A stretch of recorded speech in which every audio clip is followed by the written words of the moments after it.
One of the greatest privileges any child can have is growing up in a truly Christian home. Okay, truly Christian home. And I'm talking about the kind of home where the parents endeavor to love God with all of their heart and all of their soul and all of their strength. Now, they're not perfect parents, right? But what's the passion?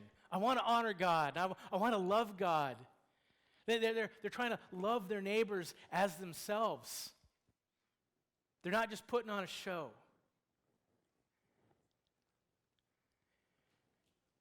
And they want to bring their kids up in the nurture and admonition of the Lord.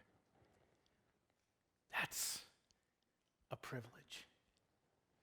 Not every child gets that privilege. Because it's a home where Christianity is not a matter of legalistic rules to be followed, where you're simply trying to measure up to somebody else's yardstick. Not a home where parents do one thing in public or at church and another thing in the home. But it's a home where there is vibrant, joyful faith and delight in Jesus Christ.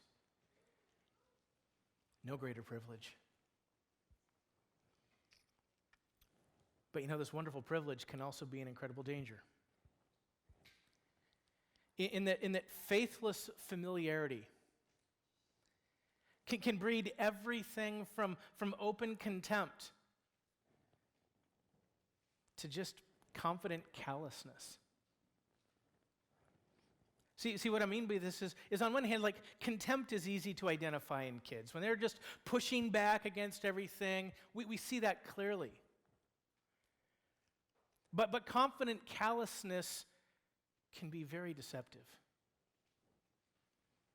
What I mean by this is the child is confident about their Christian knowledge. Right? They know all the stories. They've learned all the right answers. They've attended all the right Sunday school classes and discipleship classes, and they've gone out to camps, and they've participated on mission teams. They've worked on apologetics. They talk about Jesus, and they speak of their hope to escape hell and to be in heaven. But at the same time, they're utterly clueless to their true need for Jesus Christ. They know so much, but somewhere along the line, they miss the need to believe. To actually believe in Jesus Christ. They miss it. They're so close, but they're so far away. And that's exactly the place that the disciples are in this morning. I mean, just look, they've had the greatest privilege. They've been traveling with Jesus everywhere. They've heard everything he's had to teach. They've seen all of his miracles. They've performed miracles. They've cast out demons. But at least where we're at in the text today, we know it changes. We know it gets better. But where we're at today, their familiarity with Jesus has not led to faith in Jesus yet. It hasn't. See, Mark is using these three accounts in Mark to communicate one truth. There's one truth that he wants to communicate. And I think this is the main idea of these passages, and it's this. It's that faithless familiarity is just as dangerous as abject unbelief. Faithless familiarity is just as dangerous as abject unbelief. And so we're going to see this as we look at these three accounts. First, it begins with the disciples' astounding ignorance. We often look at it, and we're going to see this feeding of the 4,000, but the key in the feeding is really the ignorance of the disciples. verses 1 through 10. Then we get to verses 11 through 13, and we see the Pharisees' abject unbelief. But it's not till verses 14 through 21 that Jesus exposes their alarming condition. Everything leading us to Jesus' words in the third account. So let's begin by looking at this astounding ignorance in verses 1 through 4. In those days, when again a great crowd had gathered and they had nothing to eat, he called his disciples to him and he said to them, I have compassion on the crowd, because they've been with me for now 3 days and have had nothing to eat. And if I send them away hungry to their homes, they will faint on the way, and some of them have come from far away. And the disciples answered him, How? How can one feed these people with bread here in this desolate place? How, Jesus? How are we going to do it? I mean, come on, we're in the middle of nowhere. You see a bakery nearby?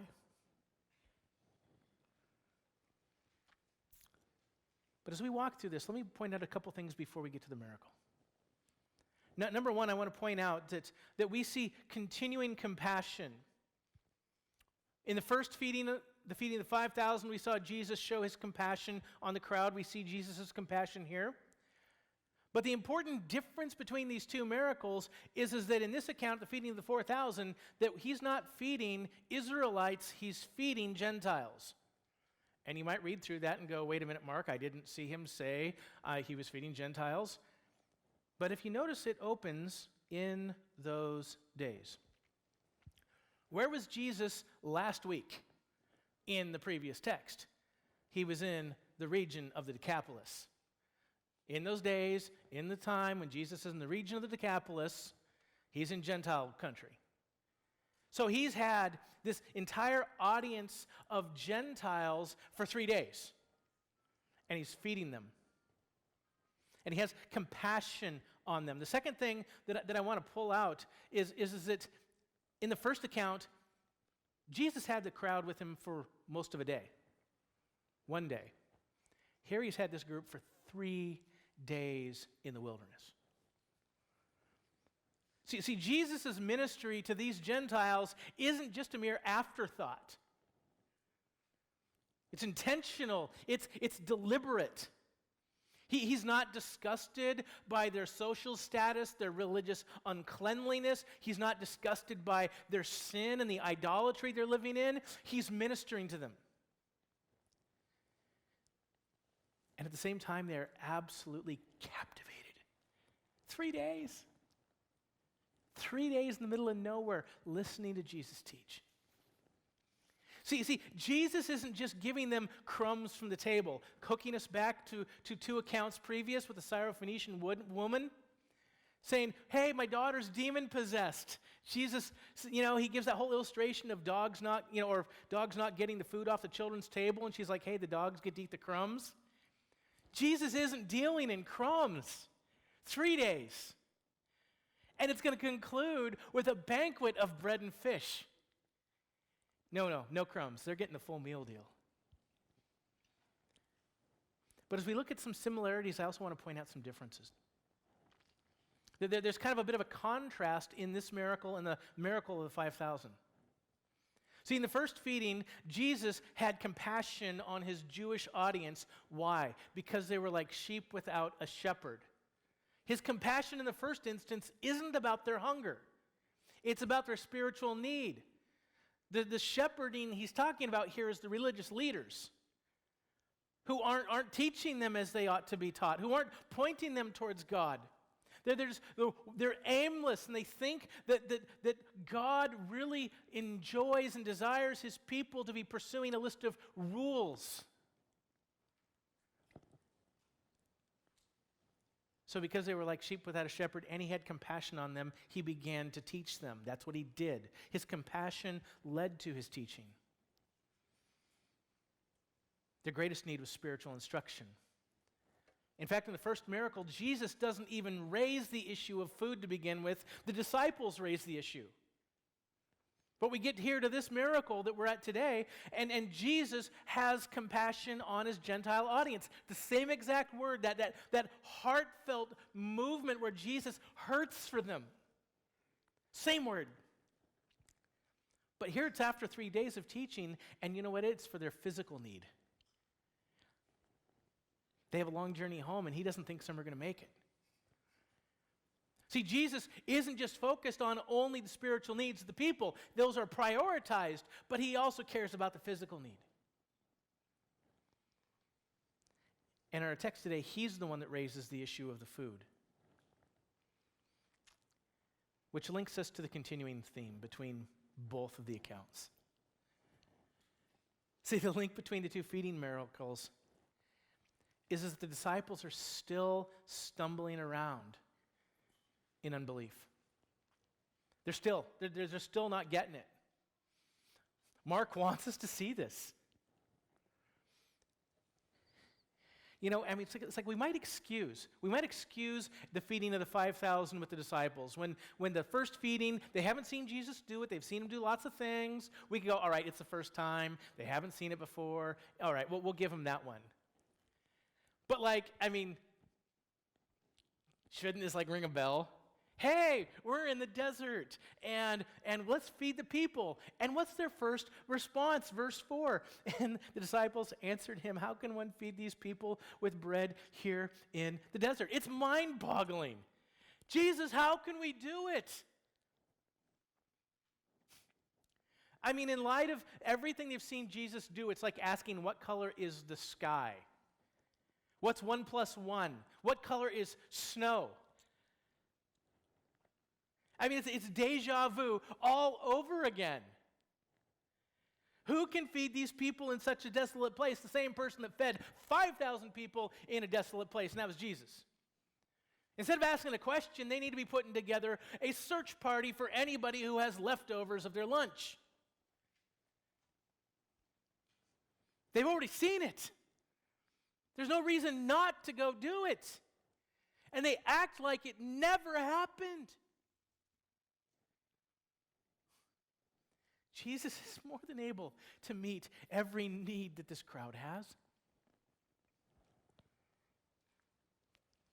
And when everything is said and done in this first account with the feeding, the surprising revelation in this story is not only that Jesus feeds 4,000 Gentiles. It's the astounding disclosure that the disciples cannot see what's in front of them. We can focus so much on the miracle, we miss the main point of the miracle. That Mark is trying to communicate. The disciples aren't getting it. They love Jesus. They are intimately familiar with Jesus. But they're clueless.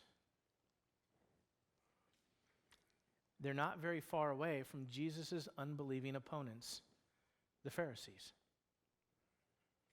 See, Mark wants to see that both of these groups at this stage are walking in unbelief. One group walks with him every day, and the other group is diametrically opposed to his ministry. When Jesus gets in the boat in verse 10, what happens? And immediately, he got into the boat. After the miracle, after the feeding, after they collect 7 baskets. And they went to the district of Dalmanutha. The Pharisees came and began to argue with him. It's like what happens the second they get out of the boat, is the way Mark writes, the second they get over there, Pharisees came out and began to argue with him, seeking from him a sign from heaven to test him. And he sighed deeply in his spirit, and he said, Why? Why does this generation seek a sign? Truly, I say to you, no sign will be given to this generation. And he left them, and he got into the boat again, and he went to the other side. Now, if you're just kind of reading through the book of Mark, you might kind of skip over that and go, why did Mark even put that there? Well, we're going to tie that in, because it doesn't seem like it necessarily matters. But what we see here by the Pharisees is an all-out assault against Jesus. I mean, the Pharisees step into the picture, and they have one purpose. Their one purpose is to test Jesus, verse 14. We're here to test. And the Greek word for test here does not denote an objective examination. This is not an Algebra 1 quiz. This is not a license test down at the DMV. This isn't an SAT test. No, the Greek word here carries the idea of stumbling block, trap, or attempt to discredit. So the test here is not that they might see something positive. The whole goal is to set Jesus up to fail.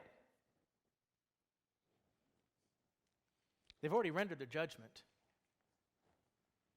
They refuse to believe that Jesus is God's promised Messiah. And despite that, they've seen Jesus' teaching. They've seen his miracles. They've seen in everything that he is fulfilling in the present God's Old Testament promises. They see it. And they're not just asking for another miracle. They're not just saying, do a miracle in front of us. They've seen miracles. They've seen probably hundreds of miracles as the Pharisees, as a group, have been involved with seeing what Jesus is doing. He hasn't kept it hidden. It's not that they're like, oh, just show us one more and we'll believe. They're like, no, show us a sign from heaven. They're asking for some massive sign that says Jesus is walking in God's authority. And it has to meet their criteria. That's what they want. And so Mark's showing us, because things are ramping up with the Pharisees and their opposition against Jesus.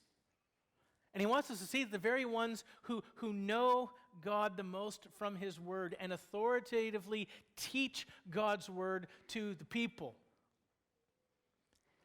can't even recognize the signs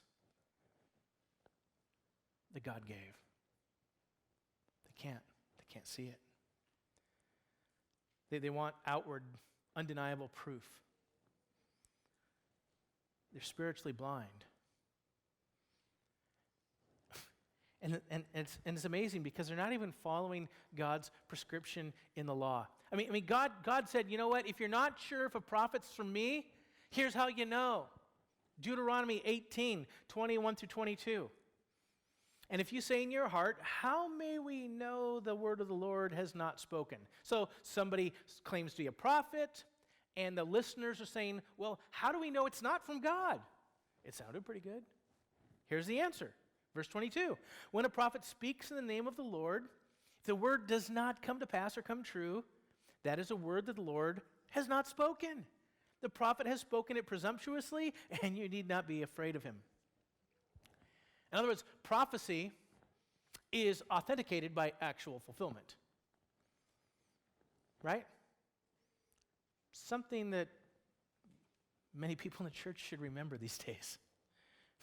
If it's prophecy, it's actually fulfilled. See, every word that Jesus has spoken in the book of Mark, it's been fulfilled. There's not a single thing that Jesus has proclaimed that he hasn't brought to pass. Be healed, demons be gone. Not a single thing has not happened. He has an A+ rating. And they can't see it because they're unwilling to see it.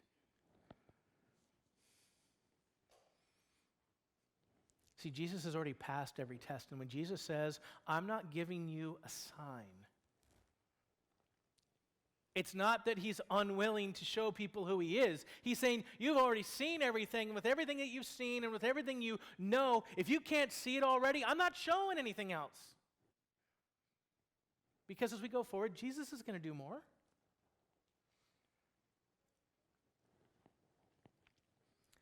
He's saying there's nothing else to see and there's nothing that you can demand that I'm going to do to prove to you.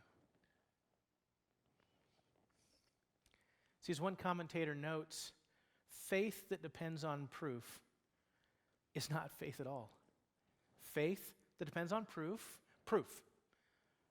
is not faith at all. It's only veiled doubt. Here's an example. husband goes away on a business trip, and he's concerned that his wife maybe has not been faithful to him, and so he hires a private investigator while he's gone on his trip. Private investigator does all his work. He gets back from his trip, and he says, hey, your wife was faithful the entire time. Now, that proof that he gets back is never going to guarantee the husband's faith in his wife, because he's convinced there's something wrong, and well, maybe she just didn't have the opportunity this time. Maybe she knew the private investigator. It's like no matter what burden of proof, he's always going to be wondering what's going on. See, faith isn't something that's proven. It's only demonstrated by trust and active commitment. That's what faith is, right? I mean, the writer of Hebrews 11:1. Now faith is the assurance of things hoped for, the conviction of things that we can see plainly right in front of us. No, that's not what the text says. The convictions of things not seen. That's what faith is. There's a conviction. I mean, we're putting all of our eggs in one basket. We're saying there's no other way, there's one way, and I'm believing it by faith. Now, it's not that there's nothing we can look at, that we can't look at and say, look, there are reasons to believe, and there are many reasons to believe. But if we're looking for some perfectly scientifically measured reason, that's not the thing that's there. But we see it in changed lives. We see it in God's work throughout history. We see it. It's not that we don't see anything. It's just that we can't have everything that we like all the time. In fact, the writer of Hebrews goes on to give examples. We could read them, but let me kind of outline just a couple that he gives us. He says Noah. How about Noah? God told Noah, hey, a flood's coming. It's going to wipe out the entire earth, and it hasn't rained. It takes him over 100 years to build the ark. Over 100 years. The entire time, people ridiculing Noah. Dude, really? A boat? For what? Right? He built it in faith, the writer of Hebrews says. How about Abram? God calls Abram to a land he hasn't seen, and it says Abraham believed and left his homeland not knowing where he was going. He believes that God is faithful. He left everything and follows God. Not only that, but when he finally gets his son, after he's 100 years old, and God says, go sacrifice your son to me, what does Abraham do the next day? He saddles up his donkey, and he grabs his son, and the wood, and the knife, and the fire, and they start marching towards the mountain. And we're reading in Genesis going, I can't believe Abram's doing it. It's like what a pagan culture that he might do that. But the writer of Hebrews tells us something about Abraham. Why does Abraham bind his son and has the knife in the air ready to plunge into his chest? It's because Abram knows that God is faithful. And if God promised an entire lineage through his son Isaac and great nations out of his son, God's going to deliver, even if it means God's raising him from the dead. That's the writer of Hebrews. He doesn't have proof, but he knows that God always fulfills his promises. Which is why God stops him at the last second. It's faith. Examples of faith. Read Hebrews 11 for more.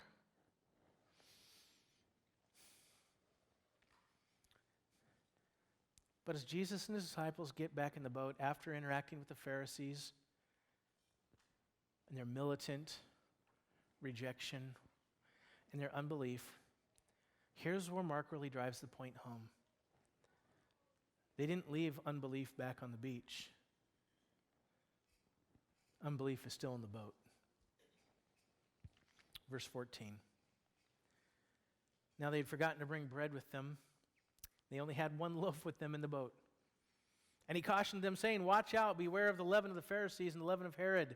And they began discussing with each other the fact that there was no bread. And Jesus, aware of this, said to them, why are you discussing the fact that you have no bread? Don't you perceive and understand? Are your hearts hardened? Having eyes, do you not see? Having ears, do you not hear? Don't you remember when I broke the 5 loaves for the 5,000? How many baskets full of broken pieces did you take up? They said, 12. And the 7 for the 4,000, how many baskets full of broken pieces did you take up? And he said, 7? And he said to them, don't you yet understand?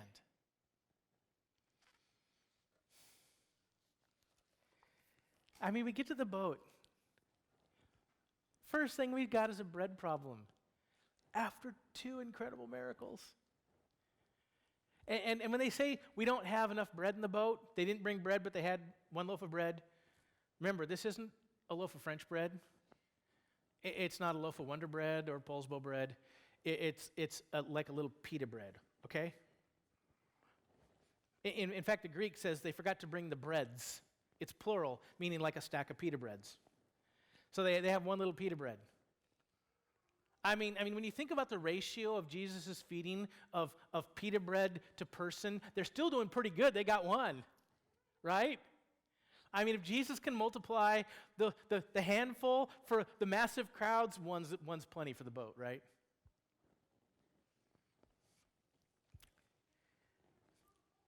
But Jesus doesn't get hooked up just talking about bread. He actually dives at what's underneath it.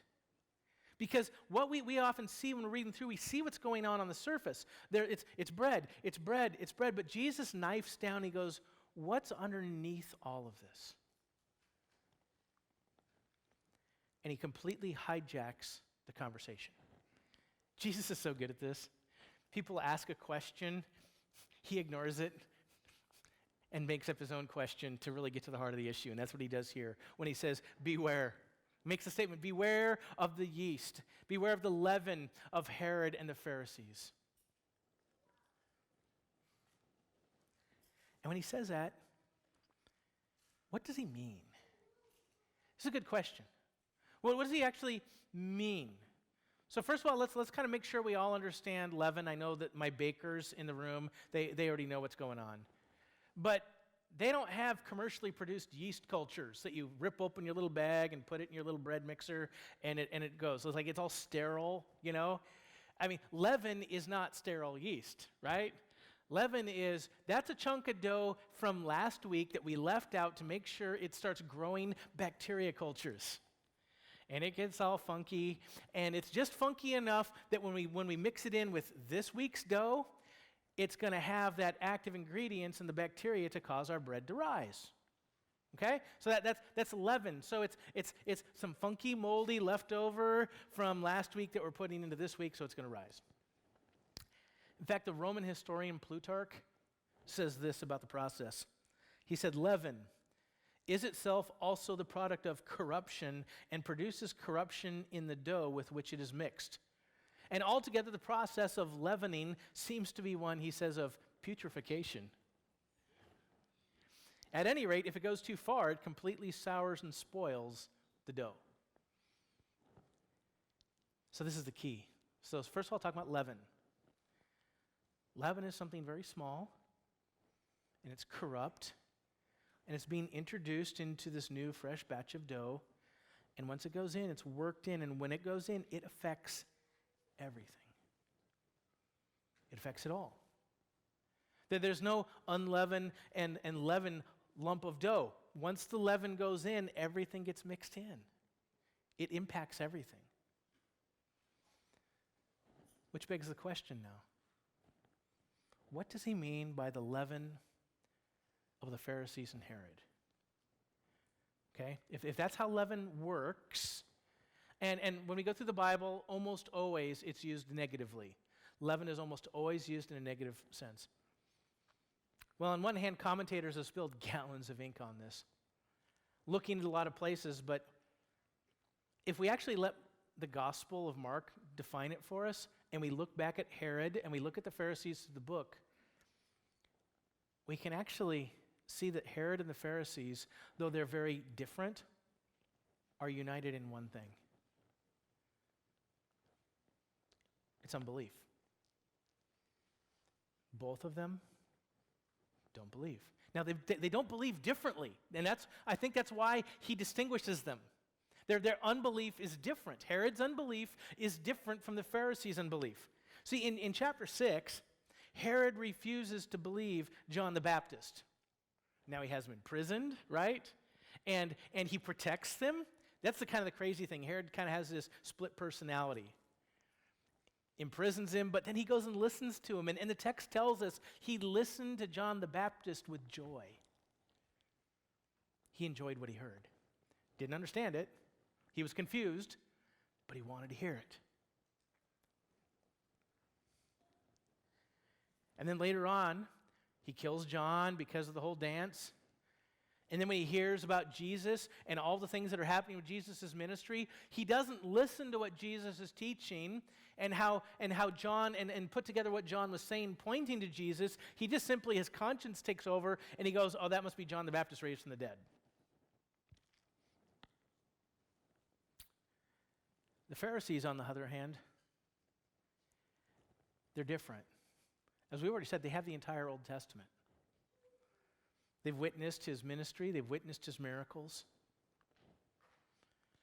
And instead of believing that God's promised Messiah has come, what have they done? Chapter 3, they've accused Jesus of doing all of his miracles by the power of Satan himself.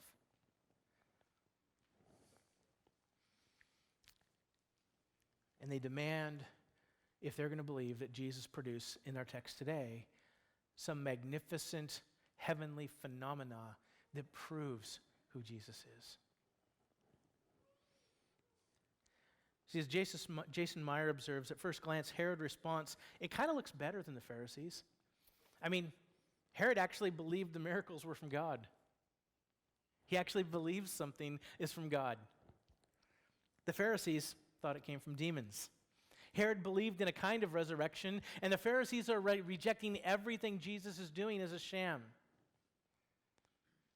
But at the end, both of these responses are unbelief. Neither of them are saving responses because they reject the true identity of Jesus himself. See, we can see two different kinds of unbelief, and we see that in people around us. People that just shut the door to Jesus, and they want Jesus to meet their threshold of proof, and there's other people that have interest, and they kind of like get close, and they want to listen, and they find it enjoyable. Maybe they don't understand everything. In fact, here's the deal. That's actually part of the path to faith to begin with, right? There's a place where all of us are at that place. We're listening, and it's drawing us in. We're not quite sure yet, and we don't have it all put together, but we're listening, maybe listening with joy. But the danger is where does that go? See, with Herod, it never goes anywhere. It doesn't progress. And with the Pharisees, it's not that it just doesn't progress. They are ultimately opposed to Jesus. Here's the scary part. The disciples don't realize that they're infected with the same dangerous, corrupting cancer that might lead to the same ends. They don't realize it. That's Jesus' point in the boat. Now, we're going to see change happen in the book of Mark with the disciples. But at this point in time, Jesus is saying, it's not good. You've had all this time, you've heard everything, and you're still here. And when Jesus says in verses 17 and 18, do you not perceive or understand? Are your hearts hardened? Having eyes, do you not see? And having ears, do you not hear? And do you not remember? Does anybody remember hearing that before in the book of Mark somewhere? Like maybe back at chapter 4? When Jesus starts teaching in parables, and he teaches about the parable of the sower, and there's that kind of middle piece where we find out about why Jesus teaches in parables, Jesus quotes the same text. This is Isaiah chapter 6, verses 10 through 12. And in that, he's looking at the Pharisees, and he's saying, you have eyes, but you don't see. You have physical ears, but you're not hearing. You have hearts, but you're not understanding. Everything's hard. There's a spiritual condition. And he's saying, just like the religious leaders in Isaiah's day who were oblivious to the truth of God and were leading everybody astray, the religious leaders of Jesus' day were doing the same thing. And here now he looks at his disciples. Now he doesn't look at them and say, this is your condition, but he asks the question, are you in the same place those guys are? Is that where you're at? He's asking a question. Is this your true spiritual condition right now?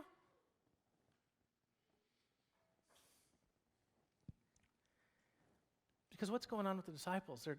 What are we seeing in these feeding miracles? They're constantly worried about insufficient resources.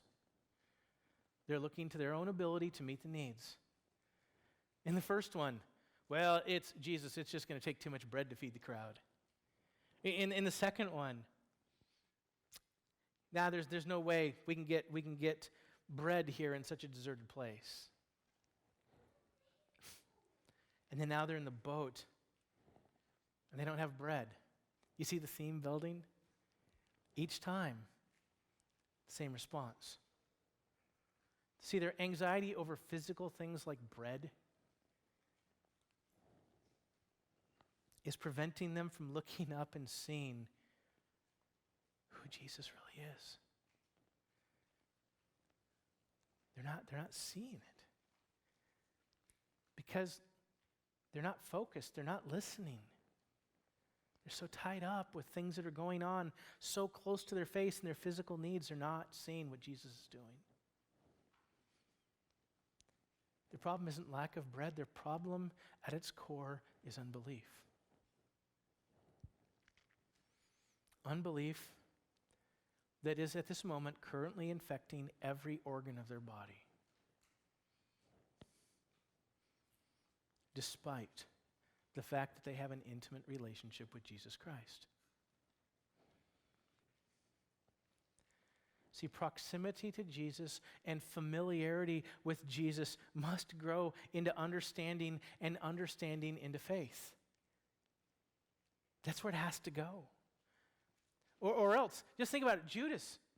Judas is one of the 12. He had everything, and at the end, we find out Judas is the one who ends up in complete unbelief.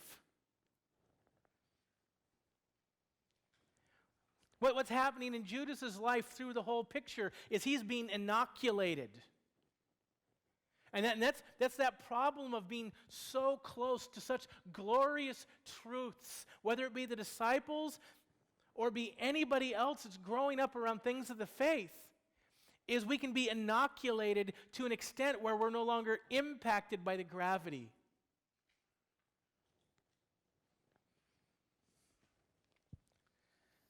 Faithless familiarity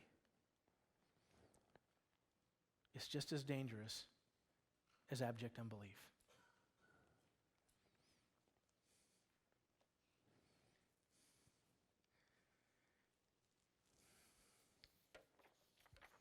You know, it's, as we go to some application here, as I've mentioned before, it's easy to read through the Gospels and wonder, man, what's wrong with these guys? Right? What's wrong with them? Why can't they see? How can they be so dense? But the reality is we need to see the very same thing happening in the church today. It's happened in every age of the church. With the disciples thought they were insiders, and to a degree, they are insiders. We've seen they're the closest people to Jesus. They're getting the most instruction. They're asking questions. They'd been part of Jesus' ministry from the very beginning. They heard all of his teaching. They witnessed all of his miracles.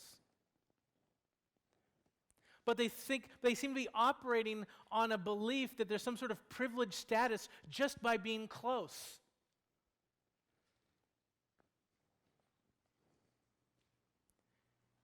And I just wonder, as your pastor, I mean, just with horror. And I mean this. How many people have grown up in the church from their earliest memories? They've grown up in the church from their earliest memories. They're still attending church today. And they're still walking in unbelief. Though they attend faithfully. They're attending Sunday school, and they're singing on worship teams, and they're going on mission trips. They know so much stuff about Christianity, but they've never actually come to faith in Jesus Christ and realized that they are separated from God because of their sin. They need to place their faith in Jesus Christ.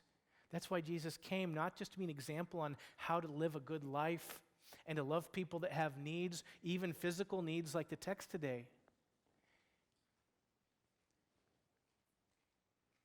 He came to save us from eternal judgment so that we might be adopted sons and daughters of God.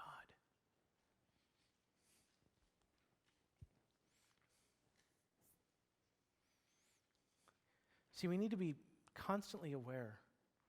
And this doesn't mean like witch hunt, kind of like we're always looking for it kind of stuff, but aware that teenagers and young adults and grandparents are in the church that are very familiar with Christianity, but they don't know Christ at all.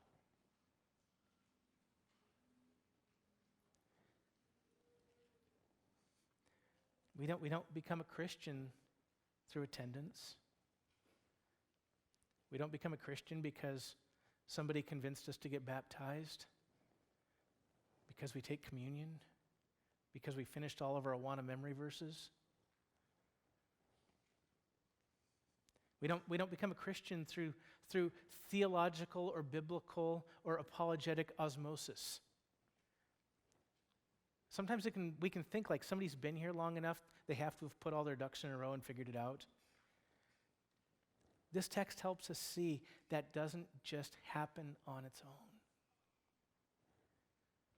It's a good reminder. And I can't tell you how many adults I've met that told me that they came to faith in Jesus Christ in their 20s or 30s, but they grew up in the church and they thought they were a Christian until they actually heard the gospel. So this is my plea this morning. This is parents, grandparents, just please don't make the mistake of thinking that your child's good behavior and their Bible memory and their participation in church is the same thing as abiding faith in Jesus Christ. Don't think that. We want to listen. We want to hear for true faith. Jesus says in Matthew chapter 7, verse 22, some scary words. He says, of the future, of the last day, he says, on that day, many are going to come. And they're going to be saying, Lord, Lord, didn't we prophesy in your name and cast out demons in your name and do mighty works on your name? And we at least have one person that fits in that list, and that's Judas. And then I will declare to them, I never knew you. Depart from me, you workers of lawlessness. I mean, this is the epitome of faithless familiarity. Jesus, we did everything. What do you mean? And please note, it didn't say, I knew you at one time, but I don't know you now. I never knew you. There was nothing there to begin with. That's what Jesus says. That's the warning that we have in this text. But what's the good news? The good news is that the gospel is not something that we have to reach up and earn or gain or study at a master's level to achieve. The gospel is simple. Paul says in Romans 10:9 and 10, if you confess with your mouth Jesus Christ is Lord, and you believe in your heart God raised him from the dead, you will be saved. For with the heart one believes and is justified, and with the mouth one is confessed and is saved. See, that's the great thing about the gospel is it is true a 6-year-old can understand the gospel. Do all understand it? No. But they can.